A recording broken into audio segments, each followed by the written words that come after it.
So bakit ba tayo nireresetahan ng pregnancy milk tuwing tayo ay nabubuntis? Nagtitake naman tayo ng mga multivitamins or even calcium and vitamin D. Taking pregnancy milk, meron din kasing mga added nutrients na kasama sa isang milk. Andiyan na si iron, si folic acid, vitamin D, calcium, vitamin A. So maliban sa calcium and vitamin D, marami pang added nutrients. At mas mataas po ang calcium and vitamin D content na ibinibigay ng milk kaysa sa mga multivitamins na sama-sama na kasi sila doon.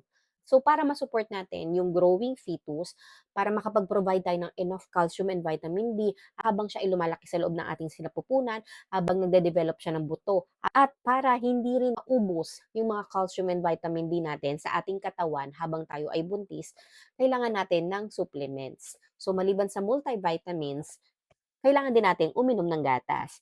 At para mainom mo ito araw-araw, ito yung suggest na pregnancy milk ko kasi ito kaya mo siyang i-take everyday. Masarap yung lasa niya, wala siyang aftertaste. Kung naghahanap ka ng mga pregnancy milk na kaya mong i-take araw-araw dahil reseta sa'yo ng doktor, try mo tong Bonina, masarap siya. And very affordable to when you buy online. Ilagay ko na lang dyan yung link para matry mo din itong Bonina.